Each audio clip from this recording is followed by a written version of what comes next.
नमस्कार। Competitive exams में odd one out या विषम चुने वाले सवाल तो देखे ही होंगे, है ना? देखने में ये बड़े आसान लगते हैं, पर कभी-कभी दिमाग घुमा देते हैं। तो आज हम इसी कला में महारत हासिल करेंगे और इन सवालों को हल करने का सबसे आसान तरीका सीखेंगे। तो आज हम क्या-क्या देखने वाले हैं? सबसे पहले समझेंगे कि ये ऑड वन आउट की चुनौती असल में है क्या। फिर जानेंगे इसके पीछे का लॉजिक यानी क्लासिफिकेशन। इसके बाद हम देखेंगे कि ये सवाल दो तरह के होते हैं, एक पैटर्न वाले और दूसरे जनरल नॉलेज वाले। और हाँ, आखिर में एक बहुत ही सिंपल 3 स्टेप मेथड जो समझिए हर सवाल की चाबी है। तो चलिए बिना देर किए सीधा मुद्दे पर आते हैं। शुरू करते हैं उसी जानी पहचानी पहेली से जिसका सामना हम सबने कभी न कभी किया ही है। जरा स्क्रीन पर नजर डालिए। यहाँ 5 ऑप्शंस हैं, बिल्ली, कुत्ता, बाघ, ऑक्टोपस और शेर।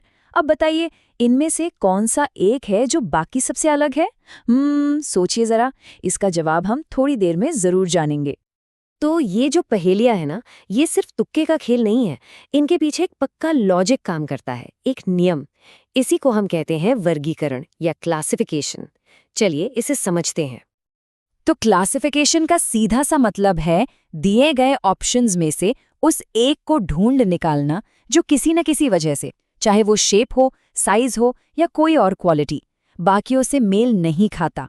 मतलब हमारा काम है उस कॉमन रूल को पकड़ना जिसे ज्यादातर ऑप्शंस फॉलो कर रहे हैं, और जो उस रूल को तोड़ रहा है, बस वही हमारा जवाब है।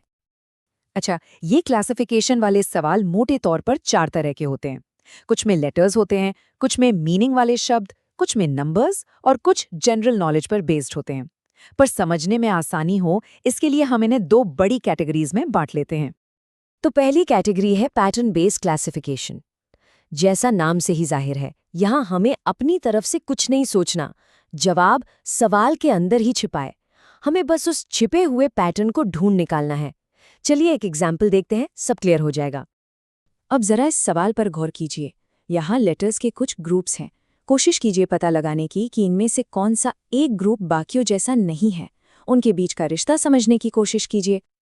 तो जवाब मिला। चलिए देखते हैं। इसका राज लेटर्स के बीच के गैप में है। अगर आप ऑप्शन डी को छोड़ दें तो बाकी सब में एक ही पैटर्न है। देखिए, पी के फौरन बाद क्यू आता है, फिर 2 लेटर आर एस छोड़कर टी। ऐसा ही बाकियों में भी है। लेकिन आई जे एन में क्या हो रहा है?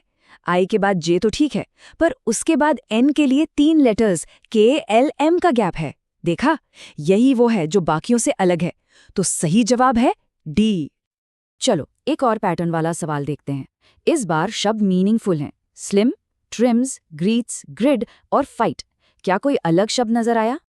इसका सीक्रेट छिपा है वावल्स में। जी हाँ, अगर आप देखें तो ग्रीट्स में 2 वावल्स हैं, ई, जबकि बाकी सब में सिर्फ एक वावल है ना? बढ़िया एग्जाम्पल।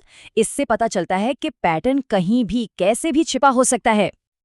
तो ये तो हुई पैटर्न की बात। अब आते हैं दूसरी कैटेगरी पर, नॉलेज बेस्ड क्लासिफिकेशन। और जैसा कि नाम ही बता रहा है, यहाँ जवाब ढूंढने के लिए हमें अपना जनरल नॉलेज या थोड़ी बहुत मैथ्स की समझ इस्तेमाल करनी पड़ती है।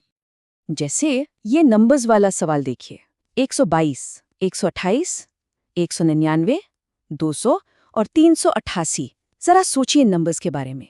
क्या कुछ खास बात है इनमें? कुछ अलग? इसका जवाब तो काफी सीधा है। 99 एक ऑड नंबर है, मतलब विषम संख्या, जबकि बाकी सारे नंबर्स इवन हैं, यानी सम संख्याएं। तो देखा यहाँ कैसे आपकी बेसिक मैथ्स की नॉलेज काम आ गई। अच्छा, याद है वो पहला सवाल जो हमने एकदम शुरू में देखा था, बिल्ली, कुत्ता, बाघ, ऑक्टोपस और शेर वाला? अब तो आप समझ ही गए होंगे कि ये एक जनरल नॉलेज बेस्ड क्लासिफिकेशन का सवाल है। तो उसका जवाब क्या था? देखिए, ऑक्टोपस पानी में रहता है, वो एक जलीय जीव है। और बाकी सब बिल्ली, कुत्ता, बाघ, शेर, ये सब जमीन पर रहते हैं। तो उनके रहने की जगह के हिसाब से ऑक्टोपस इस ग्रुप में फिट नहीं बैठता। तो हमने दोनों तरह के सवाल देख लिए, पैटर्न वाले भी और नॉलेज वाले भी। अब वक्त है इन सबको मिलाकर एक सिंपल लेकिन बहुत पावरफुल मेथड सीखने का। ये समझिए कि क्लासिफिकेशन के किसी भी सवाल को सॉल्व करने की मास्टर की है। तो ये रही वो 3 स्टेप शॉर्टकट मेथड। स्टेप 1, सारे ऑप्शंस को ध्यान से देखो। स्टेप 2, उनके बीच का कॉमन कनेक्शन या पैटर्न ढूंढने की कोशिश करो।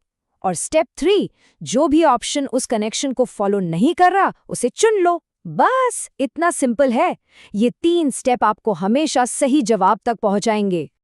तो अब जब पैटर्न बेस्ड और नॉलेज बेस्ड दोनों तरह की क्लासिफिकेशन समझ आ गए हैं, तो सोचिए कि अब आप किस तरह की चुनौती के लिए ज्यादा तैयार महसूस कर रहे हैं। इस पर जरूर सोचिएगा, क्योंकि अब इन पहेलियों को सुलझाने के लिए आपके पास सही तरीका भी है और कॉन्फिडेंस भी।